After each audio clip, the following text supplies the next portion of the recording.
So I guess you guys have been waiting patiently for a long time. Let me call on stage Sundar Pichai.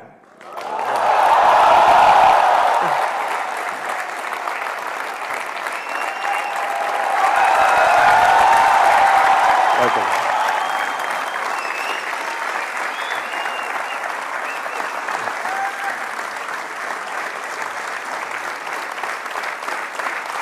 Thank you.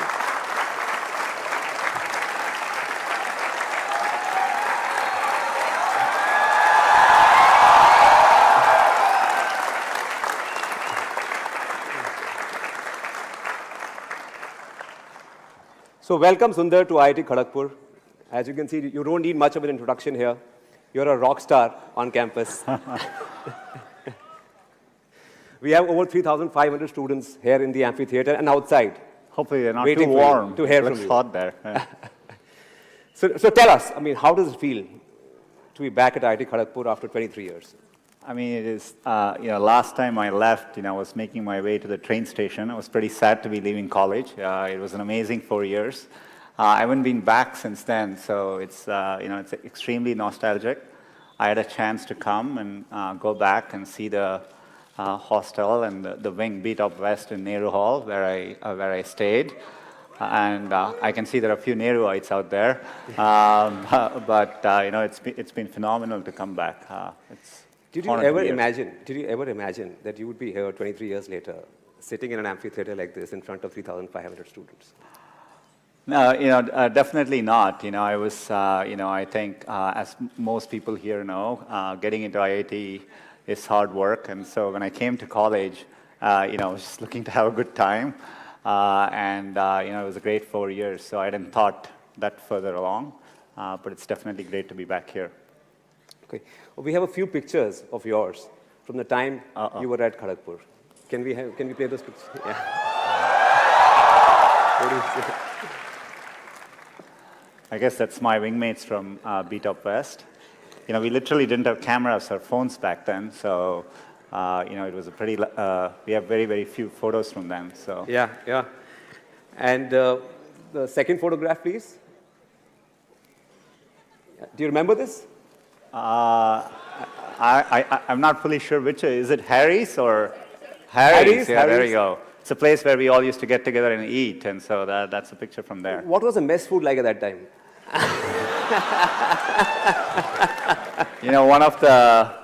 One of the favorite questions. When the mess staff was great, but when I used to join, people would ask us to guess whether it was sambar or dal. Is that still the case? So that was quite an experience, and but they were great folks, and I'm glad they fed us for 4 years. Yeah. Can we have the third picture, please? So can you identify Sundar Pichai in this picture? Yeah. This is at this amphitheater. Yeah, I was sitting here. That was probably 25 years ago. Yeah. You wanted to ask a question. I don't know what was happening at the time, so I think we were just having Do you fun. remember the event? No, I don't. We were probably here for some performance, yeah. Yeah. So, you come across as this really humble, down-to-earth, nice guy. I'm sure you were a good student at Kharagpur. But I'm sure there was another side to you as well. Right? Yeah. There is to every IITian. Did you ever bunk classes at IIT? The morning classes? Of course, I think it's the rite of passage of going through college. I had, I have to say I worked hard, but we did have our share of fun as well. Did you get ragged? It was pretty mellow. I definitely remember, when I started, hopefully it has gotten better by now. But we had a few things. I don't know whether you still have. At the time we used to have something called a CG change. I don't know whether you guys still do. It stands for center of gravity change. So you as a freshman, you lock your room and you go out and you come back. And the room doors aren't open, but everything inside your room has been rearranged. Wow.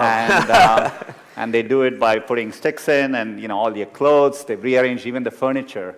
So it's quite a shock when you open your room door and you walk back in to see your entire room has been rearranged. So we That had must have been crazy. I mean, yeah. As a freshman. Yeah, it was quite an experience. I don't think that was as bad as maybe a couple of weeks into being here. I came from South. I came from Chennai. I'd learned Hindi in school, but I never spoke it much. Just listening to how people were speaking, I just thought you address people this way. So one day there was someone in the mess, and I had to call him. I called him Abe Saleh. That's how in my first couple of weeks, I thought you call people that way. It was quite,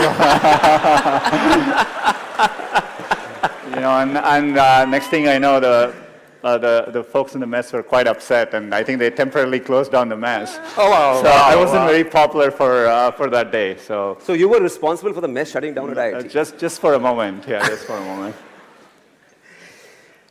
You met Anjali at IIT Kharagpur? Yeah, Anjali is my wife.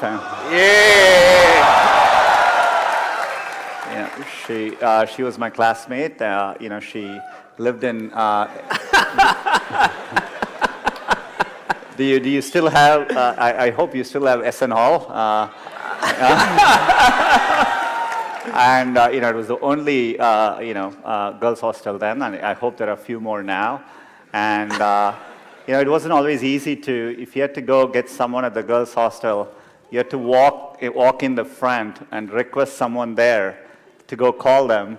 And so they would go in and loudly say, Anjali, Sundar is here for you. So it wasn't exactly a pleasant experience, but Does it still work like that, or you guys use technology? I guess it's moved on by now. Yeah. So, when we were on campus, there was no Google, and there was no internet. Mm-hmm. So how have things changed? You've come here after a long time. Do you see a difference between then and now? Of course, I come to India regularly, and the rate that Rajan spoke about it, the rate at which things are progressing, at least digitally, has been phenomenal, and you see it in every way. Of course, we didn't have phones there. I remember waiting for a long time to get the first rotary phone in our home, and it was a long wait to get that. Didn't have access to computers growing up. Saw the first computer here for a little bit. We had to book time at the computer center. Book time, carry floppy disks. And floppy disks, It's a very different world. So, clearly the progress has been phenomenal. Mobile is an amazing revolution for India. You have over 300 million smartphones. So you see the change, palpably, across everything I interact with. Though I have to say, walking into Nehru Hall, looking at my dorm, it still looks exactly the same as it did 25 years ago. So some things don't change, which is for the good, I guess. Right. As you know, we have so many students here, and we ask them to send their questions, and we got about 1,200 of them. So we've chosen a few, for you to answer. So if we can move to the first student, Sheikh Mohammed Samir. Can we have your question, please? Yeah, over there, in that corner. Sheikh Mohammed Samir. You must have sit here, so you know how glad we all are about you. Every student is anxious about your replies, and professors are happy that a student of theirs is in such a position. I want to ask, every student aspires to be in a respectable position. So when did you feel that you reached a checkpoint? When did you feel, I'm going to change from an alumnus to a distinguished alumnus? I don't get to make that decision. I think it's a decision by the faculty here. I think I always approached it as I look to do something I really like doing. I'd always wanted to build products, and in my life, getting access to computing made a big difference. And so I've always wanted to work on computing, build computing products which could reach many users. And that's what I've been focused on. And so I think it's an end result of that. So. Okay, can we have another question from Chiranjeev Singh Rathore? Yeah, over there. Hi, sir. So my question was, we are students, and you are very humble, but there must be some crazy things you've done when you were in campus. So any of those memories? What was the craziest thing you did at IIT Kharagpur? You mean crazier than calling somebody Abe Saleh in the gym? I mean,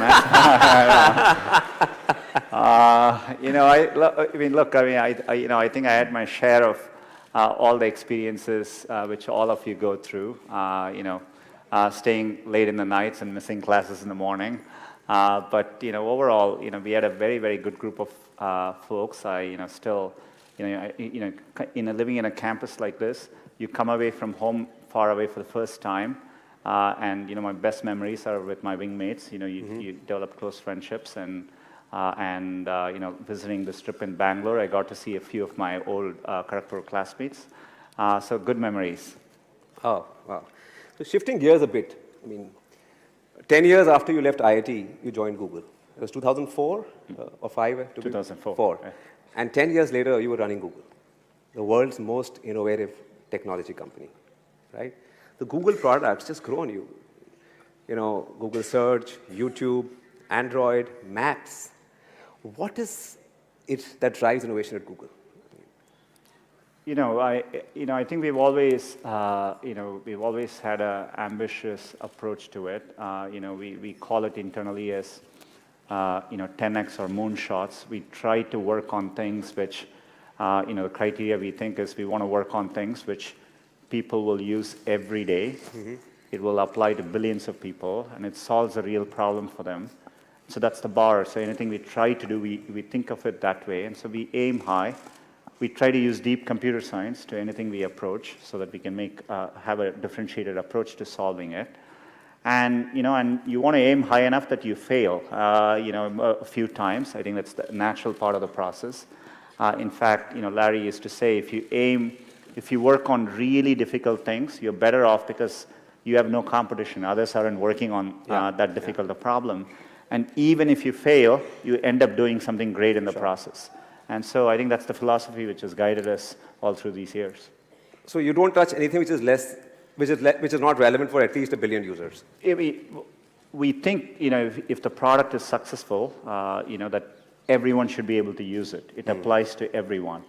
And Maps is a good example of it. If you think about it, understanding the world around you is a real human need. It applies to everyone. So we tend to focus on those kinds of problems, and that's what drives this. You've been talking lately a lot about machine learning and AI. AI was talked about even 25 years ago when I was at IIT and when you were at IIT. What has changed in the last 2 or 3 years? Why has AI become suddenly, and machine learning suddenly become the new buzzword? I think the biggest advances you're seeing is largely due to 2 things. The techniques which we use in deep learning, deep neural networks, have been around for many years. But early on, they weren't that effective because you just didn't have the computational power to run these algorithms. Just for the past many years, the computational power has dramatically increased. So when you run deep learning on the latest computation, and with access to better data, you get dramatic breakthroughs. So for example, we recently launched Google Translate, and this is machine translation, and using our deep learning systems, the translation quality improvements just in the last year is bigger than what we've seen in the past 10 years cumulatively. Wow, wow. So it tells us that the ability for computers to do these kinds of tasks, be it image recognition, speech recognition, voice recognition, it's really hitting a tipping point. So I think we are definitely in a point of inflection, and we are investing a lot as a company here.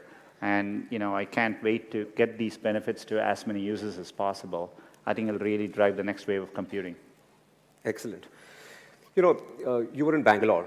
You met startups in Bangalore. And I heard you say that there's nothing really missing as far as startups in India go. They're as good as startups elsewhere in the world.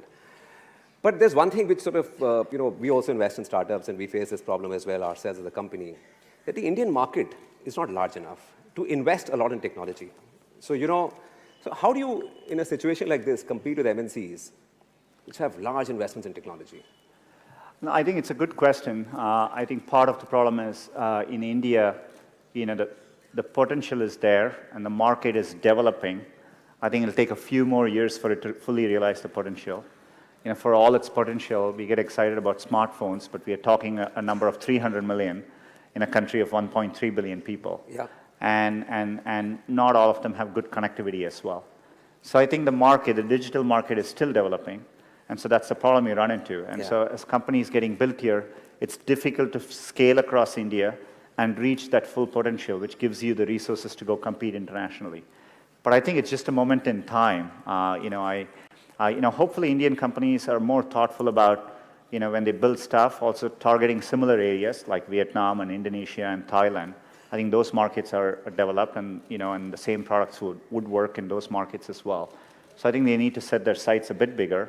But it's a good question. But I think the trend lines are strongly in the favor. I think every year I can see the rate at which things are changing. Yeah. So in about 3 to 4 years, I'm pretty convinced, at least in a 5 to 10 year time frame, that there will be big global, software companies coming out of India, and we will be very used to it. So when these guys graduate and when they want to build the next Google, they should build for the international market as well and not just for the Indian market? Yeah, I mean, I would aim big, and I definitely think you can build from India, and we see that at Google, increasingly there are things which we think about building for the Indian market, but which we think will apply globally. Yeah. So we are here sitting at IIT Kharagpur, and technology, as we know, is disrupting everything. It's disrupting education as well, right? Elementary education, even higher education. Today, you can get access to the best courses offered by the best universities in the world online, right? Mm-hmm. You can get access to courses from Stanford, MIT, everywhere on your desktop, right? So in a situation, and there are 5,000 engineering colleges in India and many other institutions. So what is sitting where you are, what would you recommend to them? How should they be looking at education? How should they be thinking about education going forward? I think, it's one of the great things about India is this tremendous interest in education. People talk about it all the time. Most parents aspire for this for their children. And so I think it's a great foundation we have as a country. I think education needs to evolve and change just like with everything else. In my experience growing up here, I think there's a lot of emphasis on, spending time on the books and, learning things academically. Yeah. I think, working the real world, I would say, it is important to be well-rounded. It's important to, try different things. Take some risks. I would encourage people to, follow their passions a little bit more.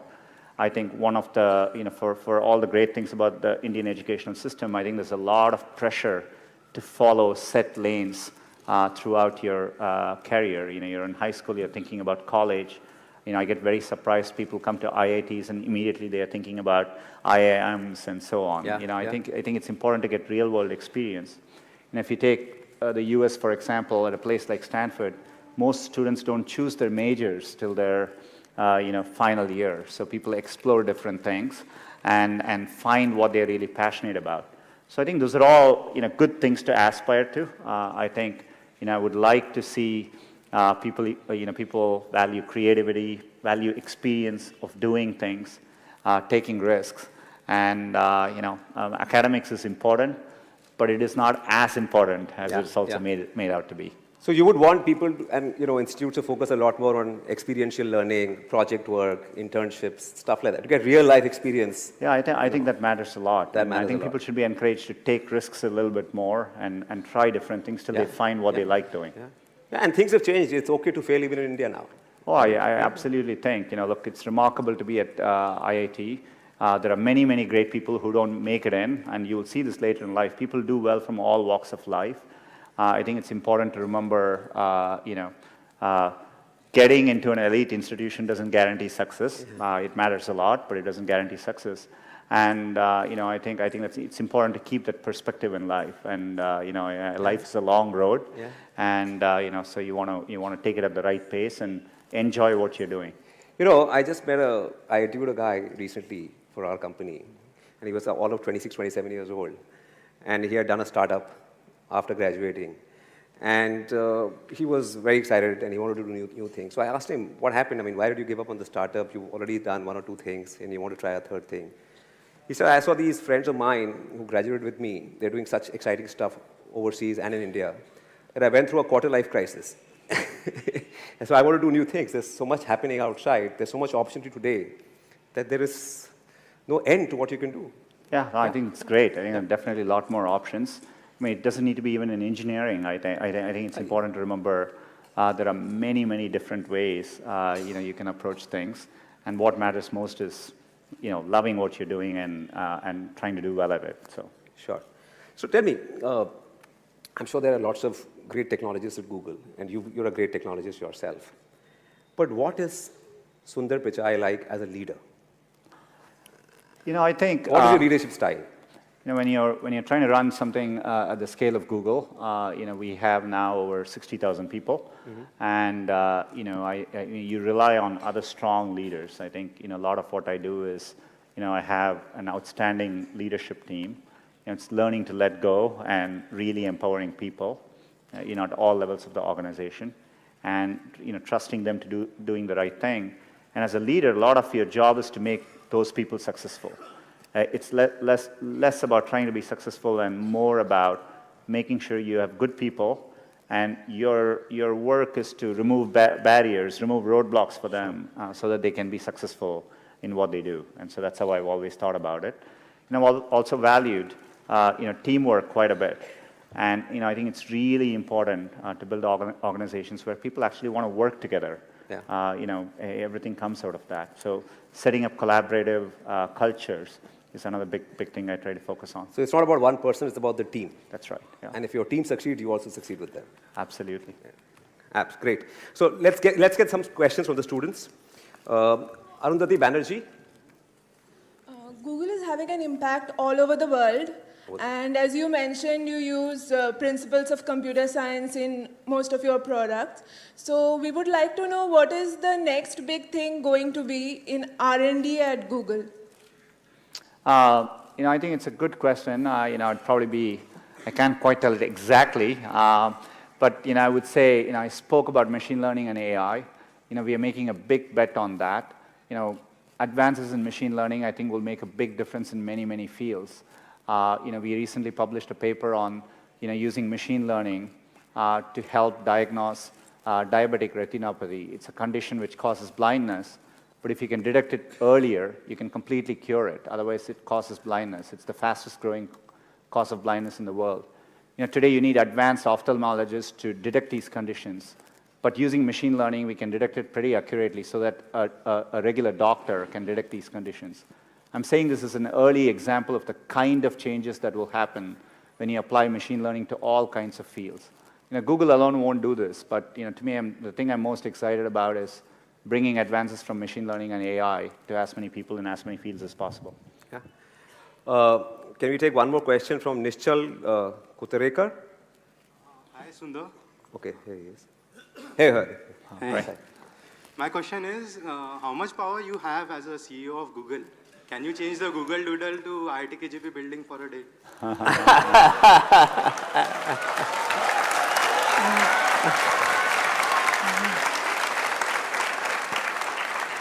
I'm going to send a message to the team.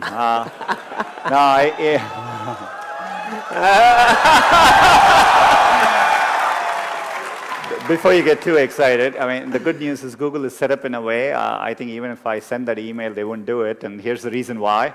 I think we have, we build an organization with strong ideals and values on when we show doodles, for what occasions, and it's less about what I want to happen as much as, we have a set of rules to go by. KGP definitely deserves celebration, and, look forward to doing it in the most thoughtful way possible.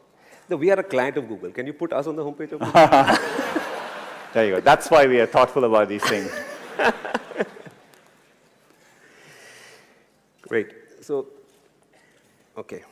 Can we go to Sankalp, please? Oh, Sankalp is here right behind us. Yeah. Hello, sir. Wow. What is the role of Google in the digitization of India?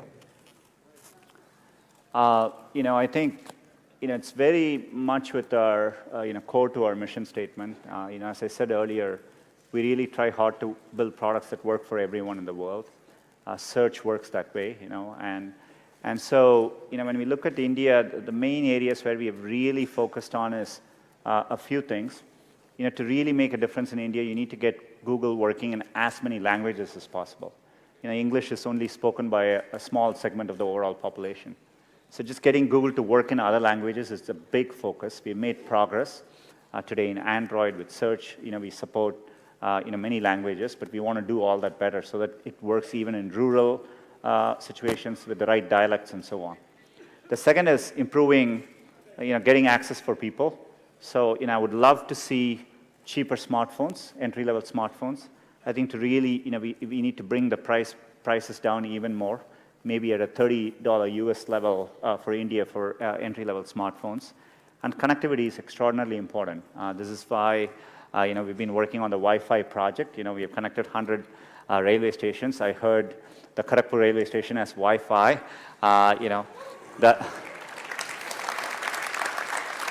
Though my memories of Kharagpur railway station, you asked about ragging, I was made to carry luggages for incoming seniors. It's a long platform. But we are focused on bringing connectivity too, and we do programs like Internet Sati, where we are training rural Indian women on using the internet. Still, there's a massive gender gap between women and men in terms of using the internet, especially in rural areas. So we are targeting a lot of these programs. Yesterday I talked a lot about bringing small, medium businesses, the local merchants online, which will make a big difference as well. So are you working very closely with the government also on the Startup India initiative? One of the exciting things I found about India is you can actually do very effective public-private partnerships. Yeah. That model doesn't always exist in every country we work with. But I think, we are big supporters of the Digital India program, and we've done very successful partnerships. The Railways project, this is in partnership between Google and RailTel, and that's why we've been able to bring Wi-Fi access to many, many places.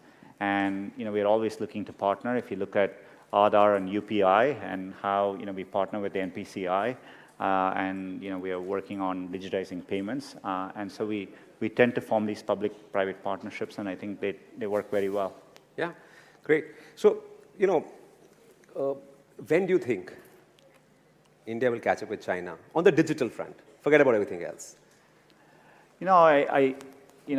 I think the goal should be a bit different. I think I'm absolutely, with full certainty convinced that India will be a global player in the digital economy, and it'll be competitive with any country in the world. So I've always felt that, and I think you have all the foundations. When I've said this before, when I interact with startups in India, I find them world-class in terms of how they approach things, the entrepreneurs I run into, how they build products, and so I'm absolutely confident of it. I think there's a timing issue, but I think we are growing well as a country. I think we need to stay at it, continue doing all these things, and it'll take a few more years, and we'll get there. Right. So, for a lot of the students here, you are their role model. They idolize you, right? A lot of them would give a lot to be in your shoes. So, I'm sure growing up, you had to work hard in school. You prepared for IIT, then you got into IIT. You spent 4 years here. You went overseas. A lot of people in IIT dream of going overseas for an education. So what are some of the tips that you would like to share with students out here? Oh. I think I kind of answered it earlier. I would really encourage people to, I think there's a lot of pressure in today's system. I get surprised people start preparing for IIT in their 8th grades, and that's a bit shocking to me. I hope as people are approaching things, they are really taking the time to doing things, in a deeper way, understanding things deeper, learning by doing things. And, I think it's important to remember it's a long road.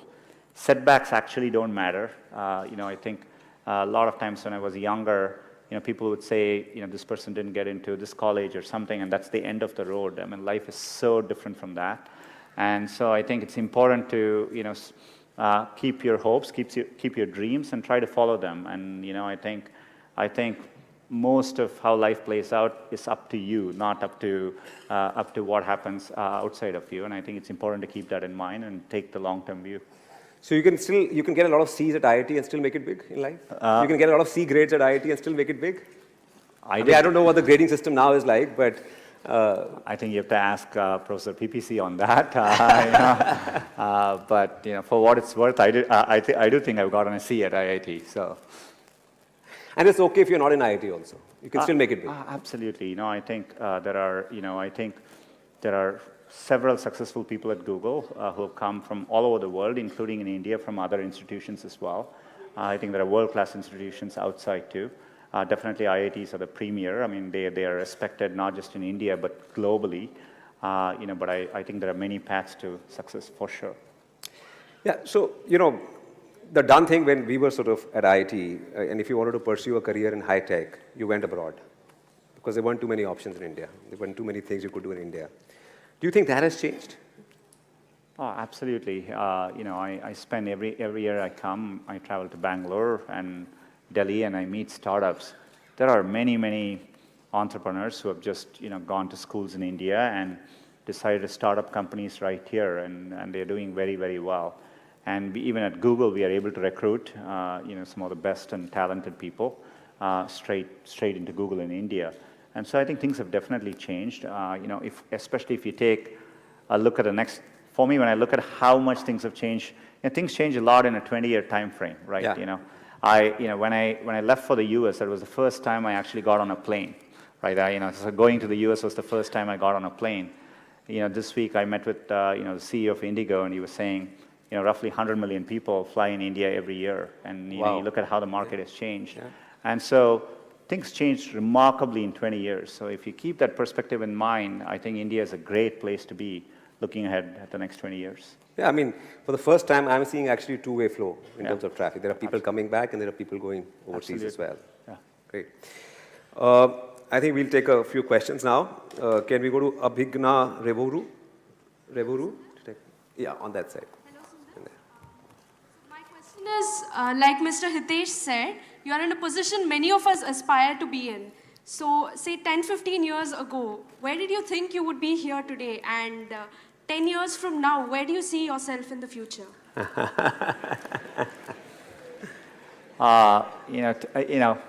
10-year shifts are really big. Just so you understand, in the 80s, mid-80s, personal computers came into being. 10 years later, the internet came into play. 10 years later, smartphones came into play. So in 10 years, things shift around so much. I'm not sure what I'll be doing in 10 years, but the thing which still keeps me going is the desire to build products which will be used by billions of users and makes a difference for them. Hopefully, I still have a chance to do that 10 years from now. Yeah, great. Naman Gupta, can we take a question from Naman Gupta, please? Hi, Sundar. What's your advice for a student of mathematics like me who is not studying core computer science? How can I get a job at Google? How can we work at the dream company Google? So how many people here want to work for Google? Yeah. Wow. Maybe we should open a campus in Kharagpur. The good news I would have for you is, mathematics is foundational. Earlier I talked about machine learning. If you look at what machine learning is, a lot of it is just, most of the, to do real improvements in machine learning algorithms, it's all mathematics. In fact, I think it's easier to train a good mathematician, train them on the computer science needed to become a machine learning expert than the other way about. So, I actually think you're on a good path, so keep doing it. Thank you. Okay, I have a question from Shaurya Kumar, who could not be here today. Yeah. Can you tell us what you remember from your job interview at Google way back in 2004? I interviewed at Google on April 1st, 2004, which is April Fool's Day. And Google had just announced Gmail, and it was invite only, and so but people weren't exactly sure whether it was an April Fool's joke. And so I remember doing my interviews during the day, and people kept asking me, "What do you think of Gmail?" But I hadn't had a chance to use it. I thought they were, it was an April Fool's joke. So my first 3 interviews, I couldn't answer it well because I didn't use the product. It was only in the 4th interview when someone asked me, "Have you seen Gmail?" I said no, and so he actually showed it to me. And then the 5th interviewer asked, "What do you think of Gmail?" And I was able to start answering it then. So the final 4 interviews, I actually told them about what I think of Gmail and how to improve Gmail. And that's my interview experience like. Somebody in the middle also took me to have ice cream in the middle, which showed me Google was a very, very different place as well. So that was how my interview process went. But is it true that everyone at that time was interviewed by Larry Page as well? I was one of the first people, I think, I joined Google when we were over 1,000 people. And Larry, just at that point, was the first time he had stopped interviewing people. Oh. So I still joke around that I got into Google because Larry didn't interview me. So. Great. Can we have a question from Beena Kumari? Hi Sundar, my Yeah. question for you is, having a major in metallurgical engineering, how did you end up or follow your passion for computer science? It's a part which I was telling, it's a long road. I always enjoyed programming. I still remember learning Fortran, for those of you who know that language, at KGP here. And I always enjoyed programming, so I did that on the side, and that became something which I pursued, because I really enjoyed doing it. Yeah. Can we have a question from Ashish Dhiman, please? Ashish Dhiman? Okay, there at the back. Hello, sir. My question to you is, during your stay in KGP or Stanford, did you ever get that feeling of future insecurity? Like, will I be able to make it? Will I be able to stand out and make a place of my own? Basically, will I get a job? What did you do to cope up then? Look, when you work with really good people, what you just described is it's a natural feeling to have. There are definitely at times, I've worked with amazing people at Google. I've been in a room where I felt, look, these people are better than me at what they're doing. And, in fact, at Google, we talk about this for many, many new people. Sometimes they come into Google, and we have a phrase for this. We call this the imposter syndrome. People commonly say, well, I don't belong here because, people around me seem very, very good. And I think any elite institution, I'm sure it's true at IIT here, you're always surrounded by very good people, and I think there are moments when you feel what you just described. Yeah. I think it's natural. If anything, I would say you almost always want to feel that all through your life, because that means you're working with people who are very, very good, and and that's really important. So you always, if you feel very comfortable in what you're doing, I don't think you're pushing yourself enough, and so I think you always want to strive to be in environments where you feel the people around you are a little bit better than you are. Thanks.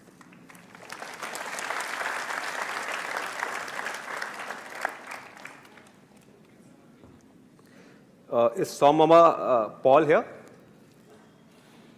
Yeah, okay. Hello, sir. Sir, my question was, being a first-year student, this question has always troubled me, that how can we make the most of the 4 or 5 years we spend in the campus, because there are so many activities and avenues we can actually engage ourselves in. Hopefully, I remember having a lot of free time, at least when I was at IIT. I guess things have changed, but I wouldn't overthink it. The way I would answer these things is, I would do what feels something like you like spending time on, and I would use that as a yardstick and not feel the pressure to do what others are telling you to do, right? And so I think at least my solution, the way I dealt with these things, was try and feel what I really enjoy doing and pursue that. So hopefully that's the way to do it. The IITs are great at imparting technical skills to students. But when you go outside, you need some soft skills as well. So, and I remember during my time at IIT, we had to do a few courses in humanities as well to graduate. Yeah. But they were sort of looked down upon in some sense. This is not the hardcore macho stuff. So what is your feeling? What do you think? Should students be developing themselves holistically? Should they be spending time on stuff outside the core technical stuff to get a wider perspective? I think so. I think it's good. I regret not having done it more when I was here. But when you look at the cultural festivals which happen at IITs, or I'm not sure whether you still do the Diya festival during Diwali, and and so things like that are great to get involved in. Yeah. I think anything like that, doing more things and just getting a more well-rounded experience, I think actually makes a real difference. And to your point around even courses in humanities. Writing is an important skill in life. Spending time learning how to write better, all those things end up mattering. Great. We'll now move on to what is called a rapid fire round. Have you seen Coffee with Karan ever? Here and there, on YouTube. Okay. Well, we won't put you we'll put you in the hot seat, but we won't ask you very tough questions. Okay, great. Thank you. Okay, but in the interest of time, many of these questions are from students, but I'll sort of take them. So the first one is from Vishal Sharma. How do you spend your free time? Free time. Do you have free time? Definitely. I have young kids, so I try to spend it with them. I love watching cricket and soccer. If I get a chance, I do that too. So I try to stay in touch with friends and family. How old are the kids? 13 and 9. 13 and 9. Yeah. Okay, this one is a tricky one from Amol Sakhle. What was your GPA at IIT? I would say, too embarrassed to admit it after my first year, but really good the next 3 years to make up for it. So that's how I would say. So there's hope. Year 1 students, if your GPA is low, there's still hope. Okay, this one is from Surajit Mura Singh. Who was your idol during your BTech days? Many. I would say many people. I admired people from all walks of life. This week I met Mr. Narayana Murthy. Had a chance to have breakfast with them. Admired people like that who put India really on the map globally. I love watching cricket. Love watching Tendulkar play. Tendulkar started playing when I joined IIT, so things like that. The next one is from me. Okay, the next one is from me. Who's your favorite Bollywood actress? Wow.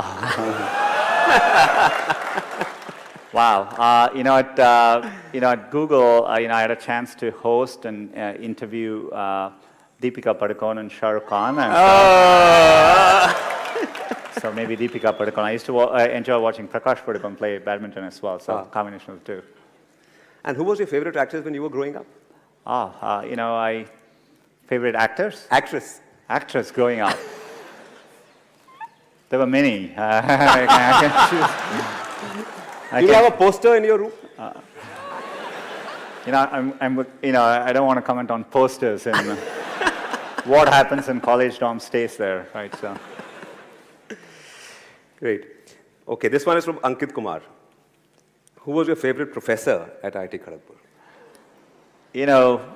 There were quite a few. I think, Professor Roy from my department, Professor Indranil Manna, who is now at IIT Kanpur.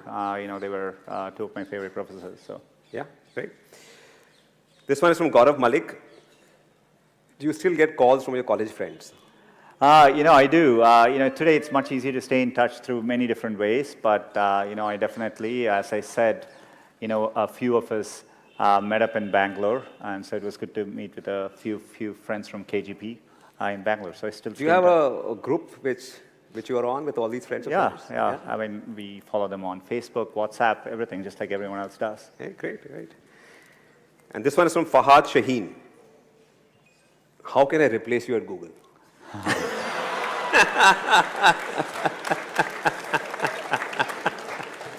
I would tell him, be careful what you wish for. But happy to discuss this with him over a cup of chai. So. Right. And of course, you've been. I heard you say that Gavaskar was your favorite cricketer while you were growing up, and you used to listen to the commentary on radio. India versus West Indies. Yeah. Gavaskar used to score hundreds in the Windies against those fast bowlers. And of course, you mentioned Tendulkar as well, right? But who's your favorite cricketer today? Do you follow cricket? I follow cricket, and I don't get as much time as I used to, but they keep making the game shorter and shorter, so it gets easier to follow. I definitely follow cricket. Like with everyone here, I think watching Kohli through the last year has been incredible. So, I didn't think somebody could have an average above 50 in all forms of the game: Test cricket, one days, and T20. So it's been phenomenal to see. And were you a cricketer yourself? Did you play while you were at... And not very good. You know, I couldn't even make it to the KGP team, so sorry. Okay, great. I think, Sundar, it's been awesome talking to you. Thank you for taking the time out to be here with all these students. I'm sure they'll go back a lot more inspired. Okay? One last request. Can we have a selfie with everyone? Oh, absolutely. Well, thank you so much for taking the time and waiting here, and it's been a great day. Thank you. Okay. Okay. Is it okay? All right. I'll just click a few.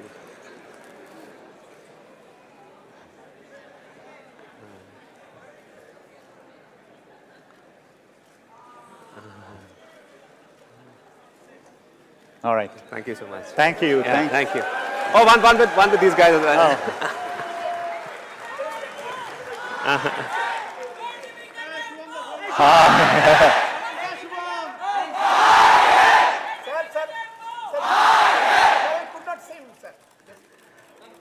All right. Thank you, guys. Thank you so much.